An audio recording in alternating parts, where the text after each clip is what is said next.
혹시 이런 고민 해보신 적 있으신가요? 내가 평생 아끼며 모아온 이 소중한 돈을 자식들에게 솔직하게 말해야 할지 말아야 할지 말입니다. 나이가 들어 몸은 예전 같지 않은데 돈은 남아있고 정작 자식과의 신뢰는 사라져버린다면 그땐 정말 어떻게 해야 할까요? 큰맘 먹고 주머니를 열었는데 돌아오는 자식의 반응에 가슴이 철렁 내려앉는 그 서글픈 기분. 차마 입 밖으로 내뱉지 못한 채 삼켜야 했던 그 억울함을 겪어보신 적이 있으신가요? 이것은 많은 이들이 굳이 말하고 싶어 하지 않지만 지금 이 순간에도 수많은 노년이 겪고 있는 차가운 현실입니다. 모든 천륜이 따뜻한 것만은 아니고 부모의 모든 희생이 당연하게 기억되는 것도 아닙니다.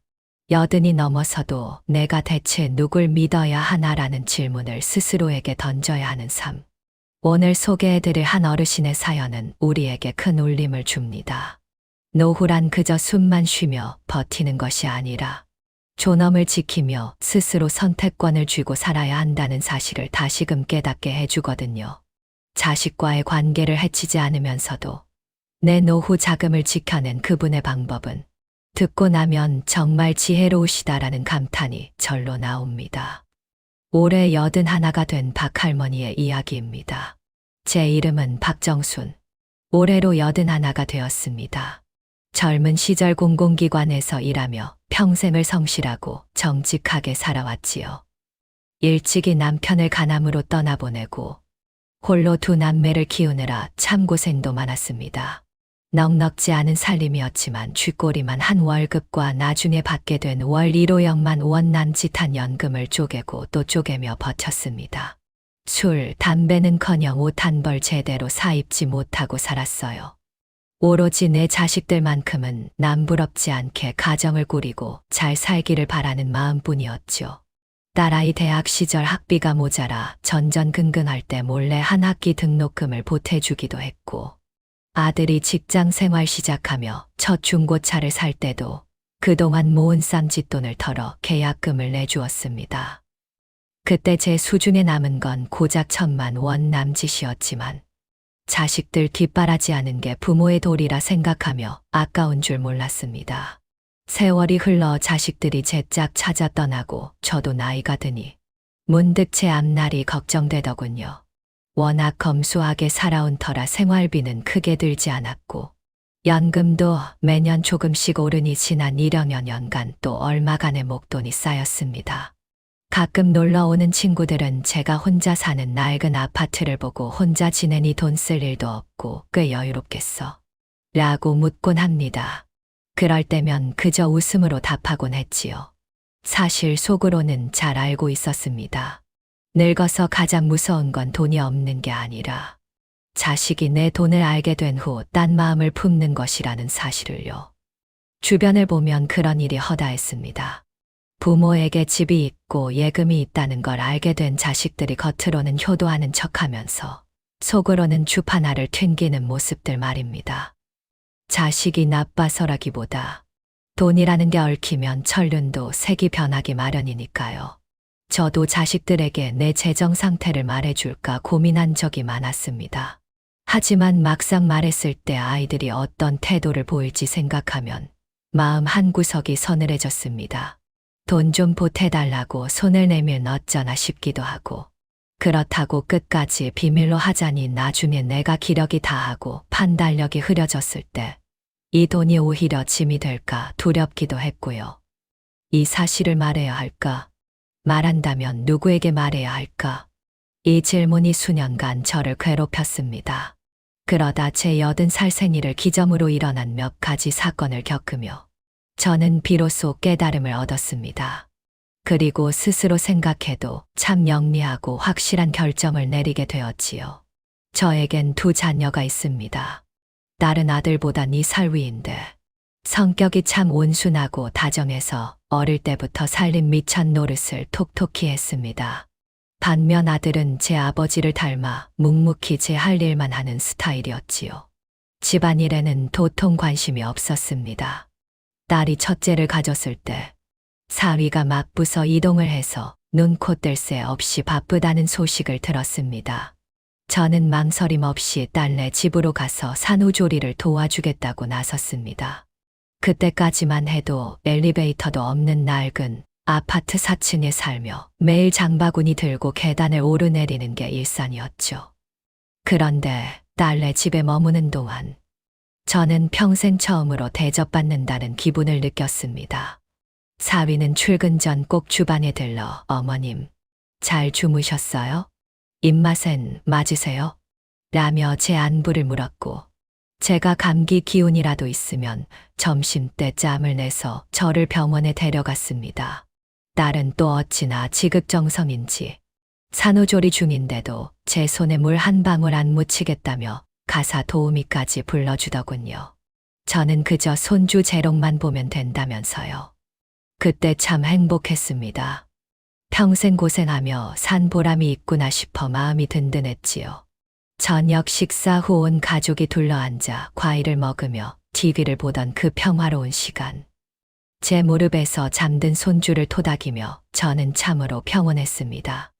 손주가 유치원에 들어갈 무렵 저는 다시 제 집으로 돌아왔습니다. 겨우 숨을 좀 돌리나 싶었는데 이번엔 아들에게서 연락이 왔습니다. 엄마가 임신했어요. 몸이 안 좋아서 의사가 쉬어야 한다는데 와서 좀 도와주실 수 있어요? 저는 기쁜 마음으로 대답했습니다. 그래, 알았다. 언제 가면 되겠니? 내심 나라는 존재가 양쪽 자식들에게 다 쓸모가 있구나 싶어 뿌듯하기까지 했습니다.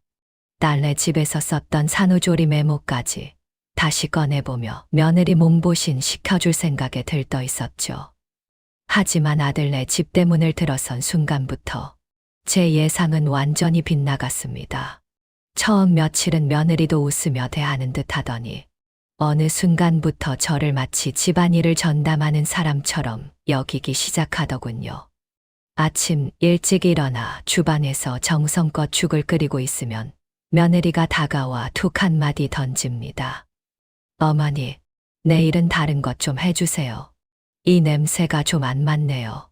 정성스레 밥상을 차려 놓아도 배 안 고프다며 제 얼굴 한 번 안 보고 방으로 쏙 들어가 버리기 일쑤였습니다. 임신해서 예민하겠거니 하며 넘기려 했지만 시간이 갈수록 집안의 크고 작은 모든 일이 오로지 제 몫이 되었습니다. 빨래, 청소, 쓰레기 분리수거까지 전부 제 일이 되었죠.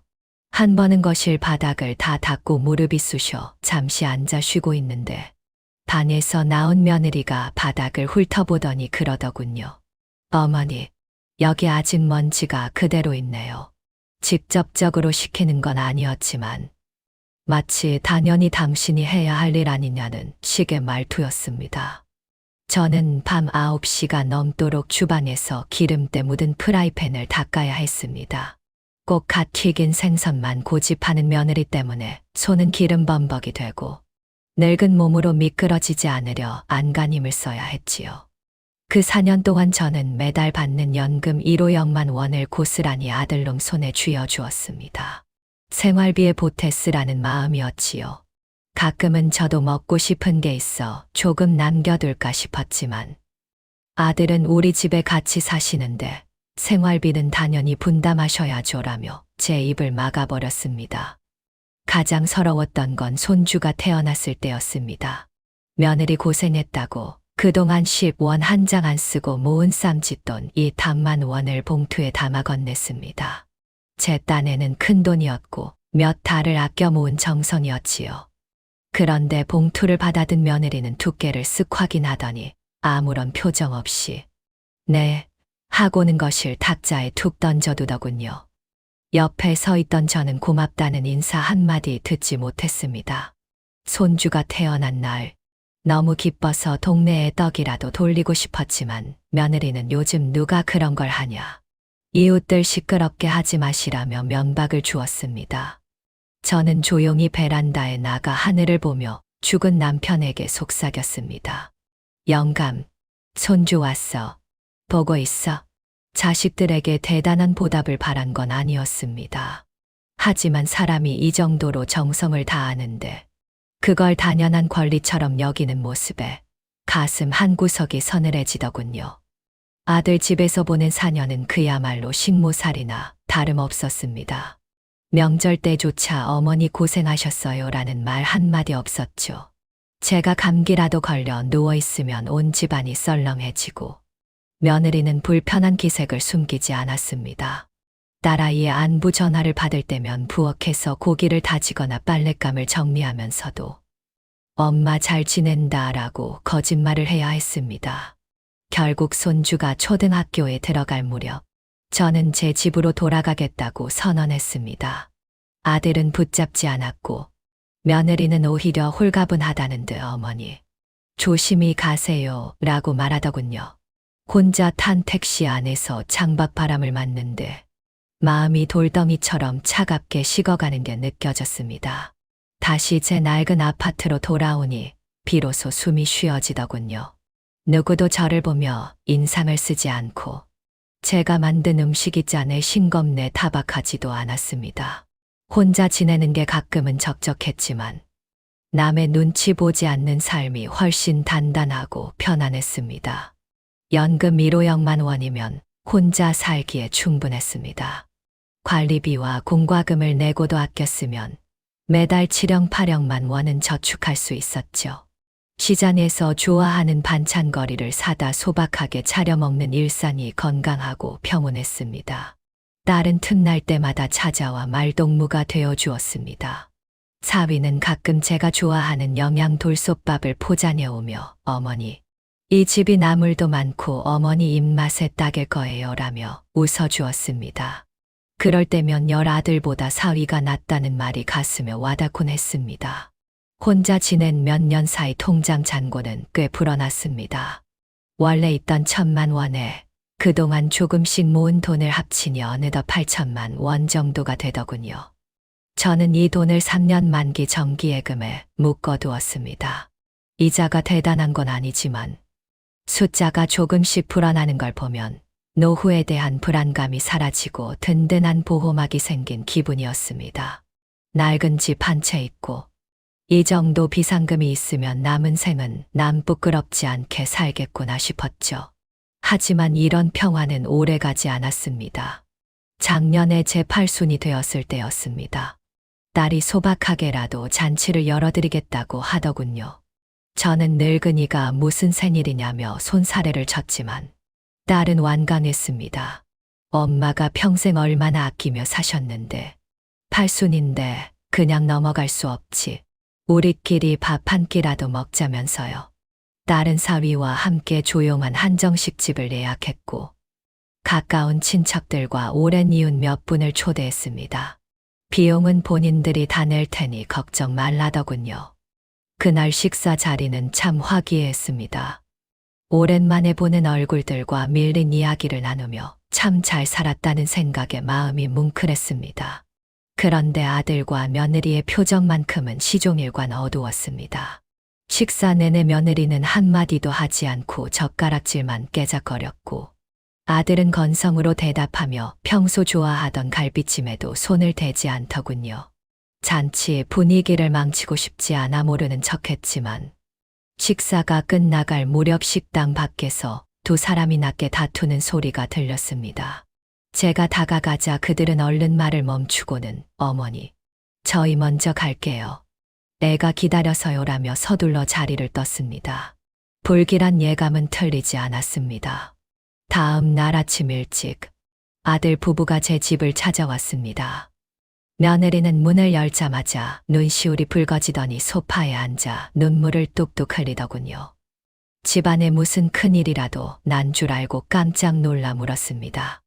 얘야, 왜 그러니? 무슨 일이냐? 며느리는 눈물을 닦으며 말했습니다. 어머니, 저희 정말 막막해서 그래요. 손주 놈이 벌써 26이잖아요. 여자친구 쪽에서 결혼하려면 아파트 전세라도 하나 해와야 한다고. 안 그러면 결혼 못 시킨다고 난리래요.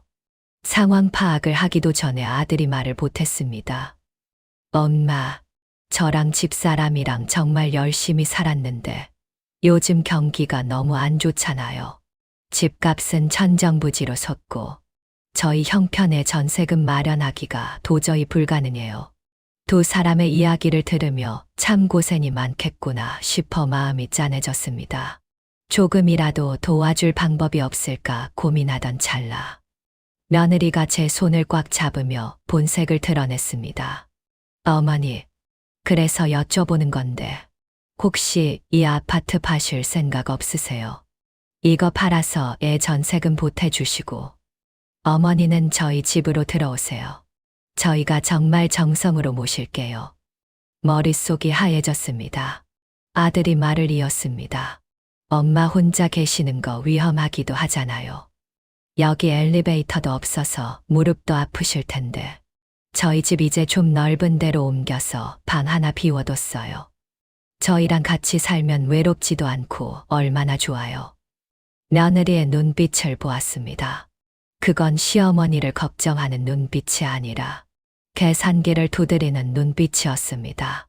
지금 나보고 이 집을 팔라는 거냐? 제가 되물었습니다. 다 팔라는 게 아니라 좀 더 작은 데로 옮기시거나 저희랑 합치시라는 거죠.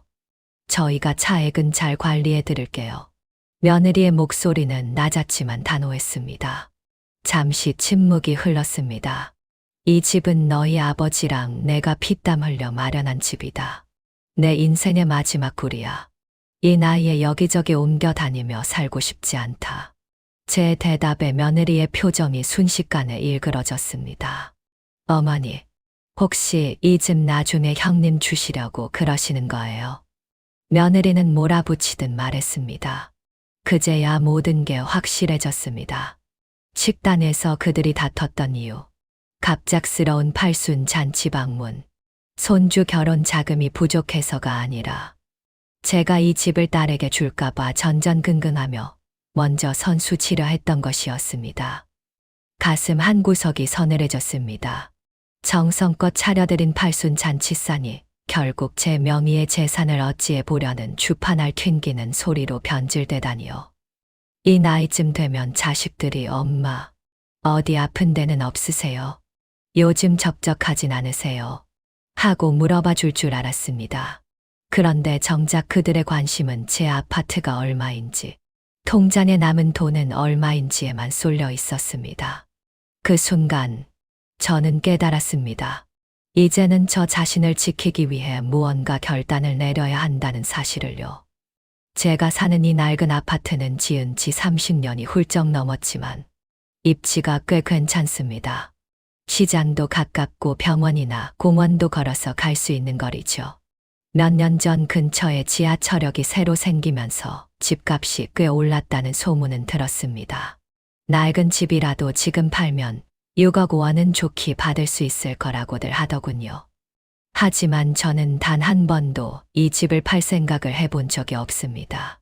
저에게 이 집은 단순히 얼마짜리 부동산이 아니라 죽은 남편과 피땀 흘려 일궈낸 삶의 터전이자 인생의 마지막 자존심이기 때문입니다.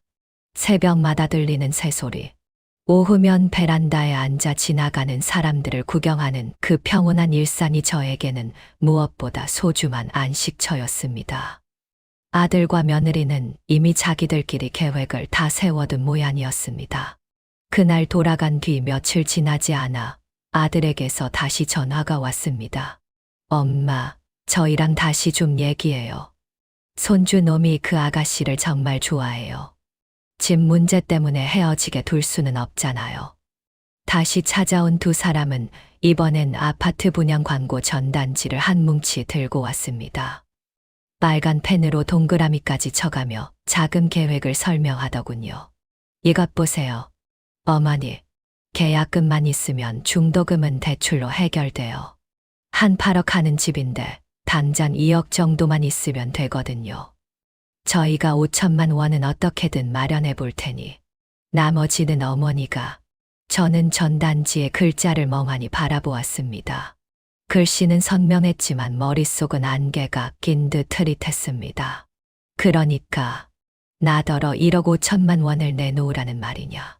아들은 민망한 듯 고개를 끄덕였고 며느리는 옆에서 거들었습니다. 어머니, 그 집 하시면 그 정도는 충분히 남잖아요. 절반은 어머니 노후 자금으로 쓰시고 절반은 손주 결혼하는데 보태주시면 서로 좋은 거 아니겠어요? 저희 집에 오시면 저희가 정말 극진히 모실게요. 그 말을 듣는 순간 10여 년 전 아들네 집에서 보냈던 그 4년의 세월이 주마등처럼 스쳐 지나갔습니다.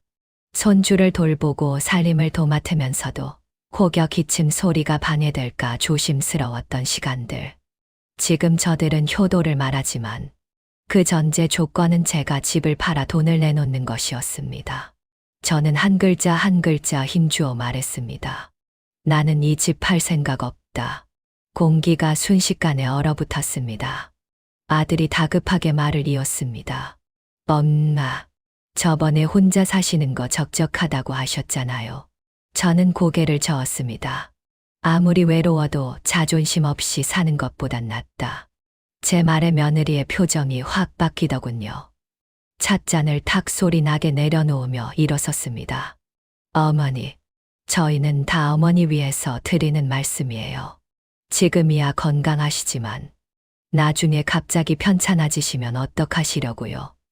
그때 가서 저희가 휴가 내고 간병하고 솔직히 저희 요구가 그렇게 무리한 건 아니잖아요. 저는 그들을 빤히 쳐다보았습니다. 속으로 이런 질문이 맴돌더군요. 정말 나를 위해서 그러는 거니? 그들은 결국 험악한 분위기 속에서 짐을 챙겨 나갔습니다. 문을 나서며 며느리가 툭 던진 한마디가 가슴에 박혔습니다. 나중에 후회 마세요. 이런 기회 흔치 않으니까요. 그날 밤 저는 잠을 설쳤습니다. 새벽 2시쯤 깨어 거실로 나왔지요. 기미한 노란 조명 아래 벽에 걸린 낡은 사진 한 장이 보였습니다. 이 집으로 처음 이사 오던 날 남편과 함께 찍은 사진이었습니다. 듬직하게 웃고 있는 남편 옆에서 저도 참 환하게 웃고 있었죠.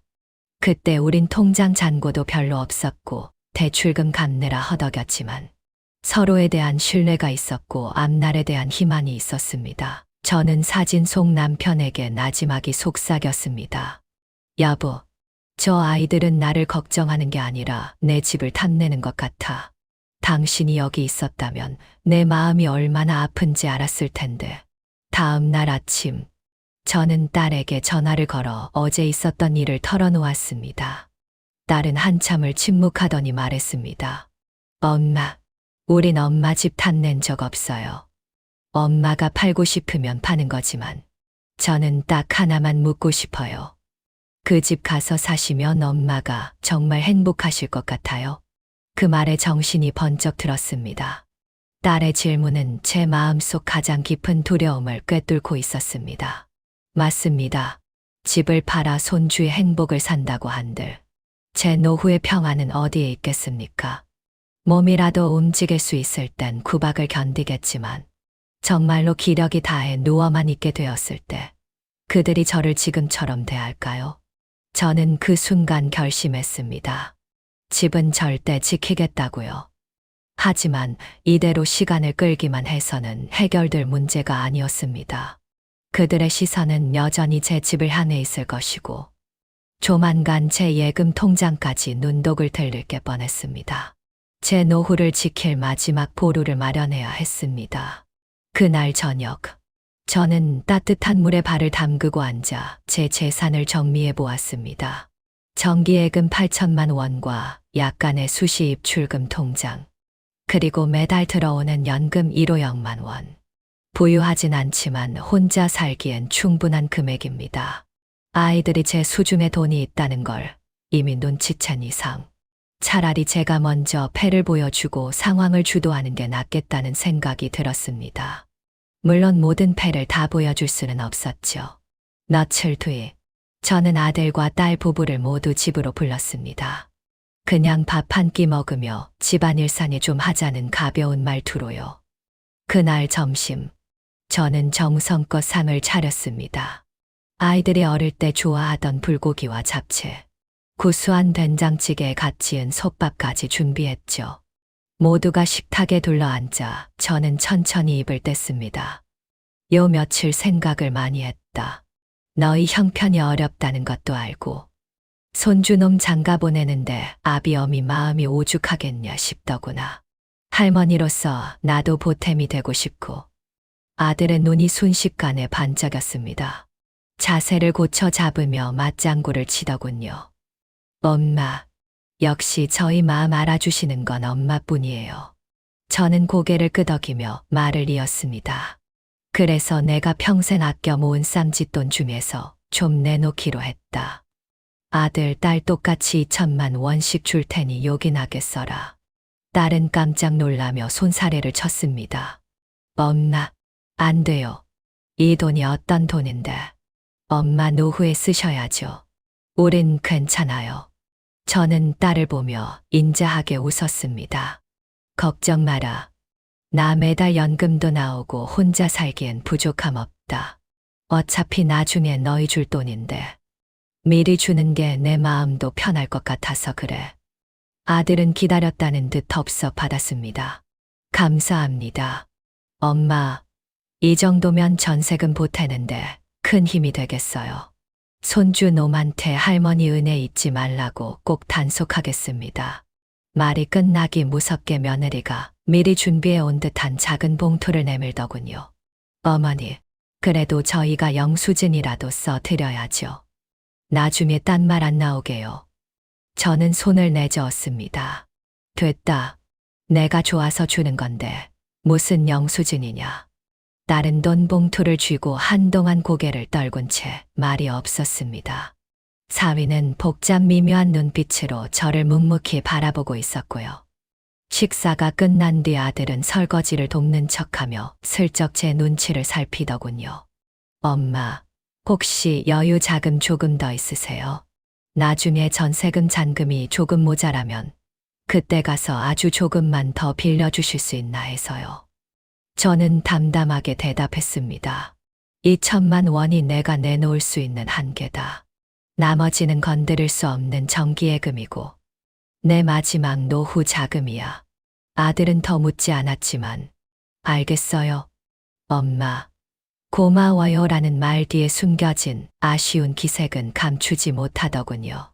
그들이 떠난 뒤 깨끗하게 치워진 식탁 앞에 앉아 있는데 이루 말할 수 없는 피로감이 몰려왔습니다.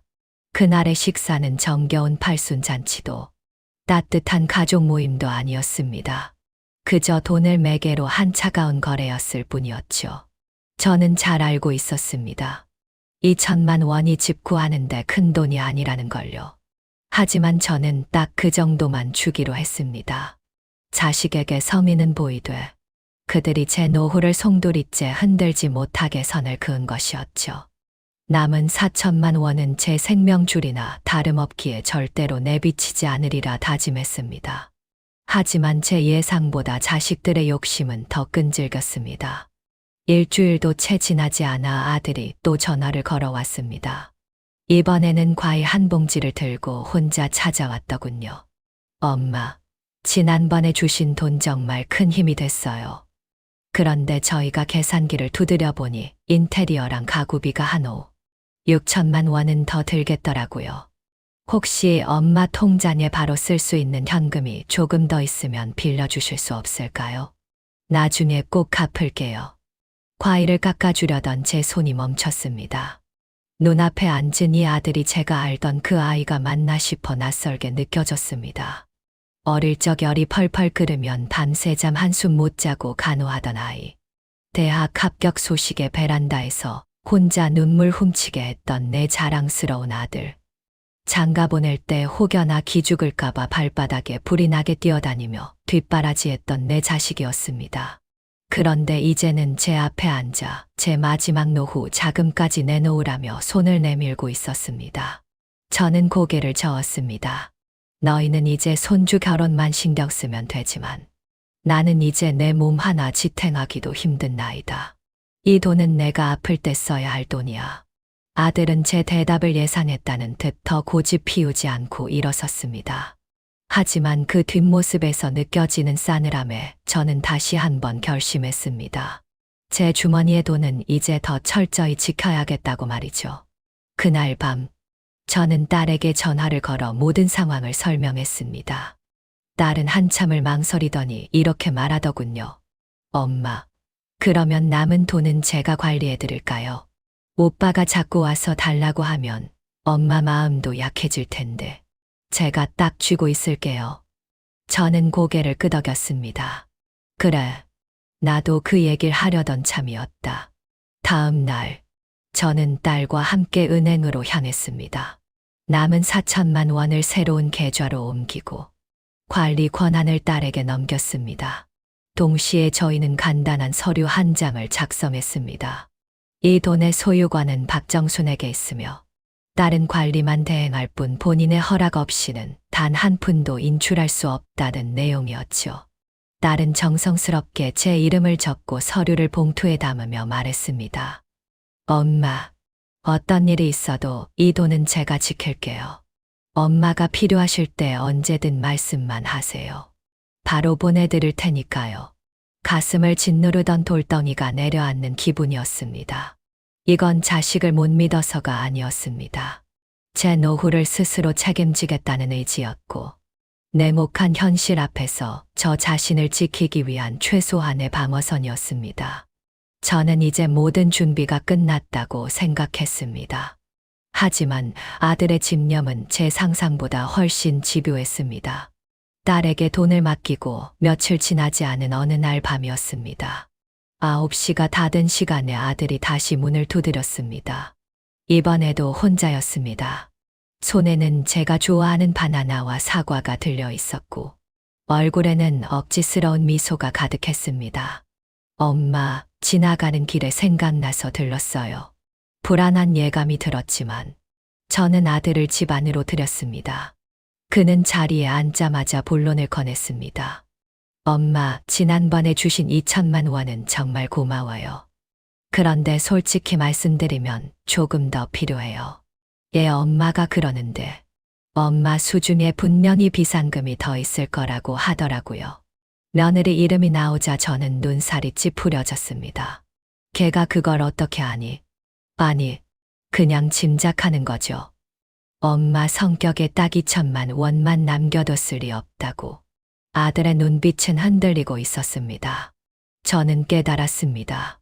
그들은 여전히 저를 믿지 못하고 제 통장 잔고를 끊임없이 의심하고 있다는 것을요. 엄마, 정말 돈이 더 있다면 빌려주세요. 차용증이라도 쓸게요. 매달 조금씩 나눠서 갚으면 엄마 생활하시는데 지장 없잖아요. 아들의 간절한 목소리에 아주 잠시 마음이 흔들리기도 했습니다. 하지만 여기서 한 번 더 무너지면 제 인생의 마지막 보루가 사라질 것임을 잘 알고 있었습니다. 저는 대답 대신 조용히 사과를 깎았습니다. 한참을 침묵하던 제가 입을 뗐습니다. 나도 이제 나이가 들어서 건망짐이 심해졌다. 가끔은 열쇠를 어디 뒀는지도 잊어버리고 은행 비밀번호도 자꾸 헷갈려. 그래서 얼마 안 남은 내 노후 자금, 내 여동생한테 맡겼다. 내가 혹시라도 정신이 흐릿해지면 그 돈으로 간병인도 사고 나를 돌봐달라고 말이야. 이제 그 돈은 네 동생이 관리하고 있어. 여동생이라는 말이 나오자 아들의 얼굴이 순식간에 불그락부르락 변했습니다. 그럼 그 돈을 다걔한테 주신 거예요? 아들이 목소리를 낮춰 물었습니다. 준 게 아니라 맡긴 거다. 나중에 내가 아플 때 비상용으로 쓰려고. 아들은 자리에서 벌떡 일어났습니다. 표정은 이미 걷잡을 수 없이 일그러져 있었습니다. 엄마, 제가 빌려달라고 했지 달라고 했나요? 손주 결혼시킨다는데 어떻게 저를 못 믿고 동생한테 돈을 다 넘기실 수가 있어요? 제가 무슨 도둑이라도 되나요? 왜 걔는 믿고 저는 못 믿으시는 건데요? 저는 여전히 차분한 어조로 말했습니다. 너는 내 아들이다. 당연히 믿지. 하지만 늙으면 모든 일을 확실히 정리해둬야 하는 법이다. 내가 언제 쓰러질지도 모르는데 돈 쓰는 문제로 너희끼리 싸우게 하고 싶지 않구나. 아들은 이를 악물고 한참을 서 있더니 헛웃음을 쳤습니다. 알겠습니다. 엄마 뜻이 정 그러시다면 제가 무슨 말을 더 하겠어요. 혼자 잘 사세요. 아들은 들고 왔던 과일 봉지를 챙겨 들고는 뒤도 안 돌아보고 문을 박차고 나갔습니다. 현관문이 닫히는 소리가 유난히 크게 들렸습니다. 아들이 떠난 뒤 저는 소파에 몸을 기대고 한참 동안 천장을 바라보았습니다. 목구멍까지 뜨거운 무언가 차오르는 기분이었지요. 맞습니다. 저는 자식을 완전히 믿지 못했습니다. 하지만 그건 천륜을 의심해서가 아니라 가족이라는 이름 뒤에서 돈을 계산하기 시작한 그 일그러진 마음을 믿지 못한 것이었습니다. 지난 세월이 주마등처럼 스쳐 지나갔습니다. 아이들이 어릴 때 처음 빨아줬던 작은 바지들. 그들이 결혼할 때 혹여나 기죽을까봐 여기저기 돈을 빌려 보태주었던 기억. 며느리 산후조리를 돕느라 하루에 4시간도 못 자며 고생했던 시간들. 그리고 비 오는 날 손주가 아프다는 소리에 우산도 제대로 못 쓰고 병원으로 달려갔던 그 수많은 날들. 그런데 지난 몇 년간 아들 부부는 저에게 어머니, 건강은 좀 어떠세요? 라고 먼저 묻지 않았습니다. 그들의 입에서 나온 말은 늘 어머니, 돈 좀 더 없으세요? 였습니다. 그날 밤, 저는 처음으로 가슴이 시리도록 차가워지는 것을 느꼈습니다. 단순히 돈을 달라고 해서가 아니라 우리 사이의 감정이 더 이상 평등하지 않다는 것을. 저들은 저를 한 명의 어머니로 보는 것이 아니라 그저 필요할 때 꺼내 쓰는 지갑 정도로 여기고 있다는 사실을 깨달았기 때문입니다. 제 노후가 그런 탐욕에 휘둘리게 두어서는 안 된다고 생각했습니다. 제가 살아있는 동안 제 삶의 주도권만큼은 제 손에 꽉 쥐고 있어야 했습니다. 저는 거실에 앉아 깊은 생각에 잠겼습니다. 창밖에 가로등이 하나둘 켜지고 바닥에 비친 제 그림자가 길게 늘어지더군요. 저는 평생 대단한 야망을 품고 산 적이 없습니다. 결혼할 때 변변한 드레스 한 벌 못 입었고 자식들 키울 때 도우미 한 번 부른 적 없습니다. 남편이 떠난 뒤 혼자서 가정을 일궈오며 매 순간 일을 악물고 아껴왔습니다. 지금 제 손에 쥐어진 이 돈은 운 좋게 생긴 것이 아닙니다. 수십 년간 제 살을 깎아내듯 아끼고 또 아껴서 만든 제 생명줄입니다. 예전에는 자식이 제일 가깝다고 믿었기에 무엇이든 다 내줄 수 있을 줄 알았습니다. 하지만 이 나이가 되어보니 가장 조심스럽게 감추어야 할 것이 바로 마지막 보루인 돈이라는 사실을 알게 되었습니다. 돈이 얽히면 아무리 가까운 사이라도 얼굴을 붉히게 되니까요. 저는 아들과 얼굴을 붉히며 싸우고 싶지는 않았습니다. 그저 저 자신을 보호하고 싶었을 뿐이죠. 그래서 딸에게 전화를 걸었습니다. 딸아, 지난번에 말한 그 관리 서류. 정식으로 하나 써두자꾸나. 딸은 흔쾌히 그러자고 했습니다. 저희는 은행 근처 조용한 찻집에서 만났습니다. 딸은 법률 관련 일을 하는 친구에게 자문을 구해 작성한 서류 한 장을 들고 왔더군요. 내용은 명확했습니다. 총액 4천만 원의 소유권은 박정순에게 있으며 딸은 이를 대리 관리한다. 이 돈은 어머니의 명확한 동의가 있을 때만 인출할 수 있으며 최우선적으로 어머니의 의료비와 노후 생활비를 위해서만 사용한다. 다른 가족이나 제3자의 용도로는 절대 쓸 수 없다. 한 글자 한 글자 제 이름을 적어 내려가는 제 손끝은 흔들림 없이 단호했습니다. 딸도 그 밑에 정성스럽게 서명을 마쳤습니다. 딸은 눈시울이 붉어진 채 서류를 봉투에 담으며 말했습니다. 엄마, 이 돈은 제가 목숨 걸고 지킬게요. 엄마가 필요하실 땐 언제든 전화 한 통만 하세요. 바로 달려올 테니까요. 그 말을 듣는 순간 마음속 깊은 곳에서 안도감이 밀려왔습니다. 이 돈은 자식을 못 믿어서 숨긴 것이 아니라 제 노년에 대한 최소한의 예의이자 보장입니다. 현실을 직시하고 내린 냉정한 선택이었죠. 그날 이후 제 일상은 다시 평온해졌습니다. 평소처럼 시장에 가고 공원에서 산책하며 이웃들과 수다를 떱니다. 가끔 치과에 가거나 맛있는 걸 사 먹을 때도 제 마음은 아주 홀가분합니다. 내 돈이 어디에 있는지, 어떻게 쓰일지 제가 정확히 알고 있으니까요. 언제 입을 열어야 할지, 언제 침묵해야 할지도 이제는 압니다. 다른 이에게 폐를 끼치지 않으면서도 남에게 휘둘릴 기회를 주지 않는 법을 배운 것이지요. 가끔 이웃 노인들이 모여 신세 한탄을 합니다. 누구네 집 할머니는 아들 명의로 집 미리 넘겨줬다가 며느리 눈치 보여서 쫓겨났다더라. 아무것도 안 남겨주니까 자식들이 코빼기도 안 비친다더라 하는 이야기들이죠. 그런 말을 들을 때면 저는 그저 빙긋 웃으며 대답합니다. 사람이 너무 순진하게만 생각하면 늙어서 고생하는 법이죠. 자식을 못 믿어서가 아니라 나 자신을 위한 퇴로 하나쯤은 만들어둬야 해요. 인심이 아무리 좋아도 돈 앞에서는 장사 없으니까요. 효도라는 말도 결국 그 무게를 견딜 수 있을 때 아름다운 법입니다. 저는 죽음이 두렵지도 늙음이 서럽지도 않습니다. 다만 제가 평생 피땀 흘려 일궈온 것들이 당연한 권리처럼 여겨지거나 누군가의 욕심에 의해 산산조각 나는 것은 보고 싶지 않습니다. 제가 마지막 패를 숨겨둔 이유는 누군가를 조종하기 위해서가 아닙니다. 이 세상에서 제 마지막 자존심과 선택권을 제 손으로 지키고 싶었기 때문입니다. 이 이야기를 읽으시는 여러분은 어떻게 생각하시나요? 저의 선택이 너무 냉정해 보이나요? 사실 늙어서 자식에게 예금 상태를 알려야 하느냐는 질문에는 정답이 없습니다. 만약 여러분 곁에 진심으로 존경과 사랑을 보내주는 자식이 있다면 솔직히 말하는 것이 오히려 서로에게 든든한 힘이 될 수도 있겠지요. 하지만 만약 효도라는 탈을 쓴 계산기가 느껴진다면 여러분도 한수는 숨겨두시길 권합니다. 그것은 돈을 아끼는 치사함이 아니라 인생의 황혼기를 품위 있게 마무리하려는 성숙함입니다.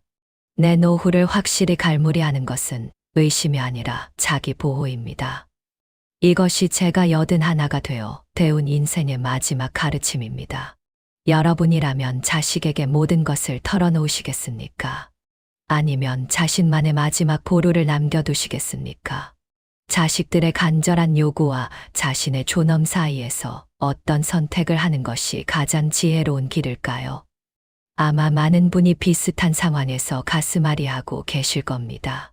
정답은 없지만 분명한 건 여러분의 노후는 그 누구도 아닌 여러분 자신의 것이라는 사실입니다.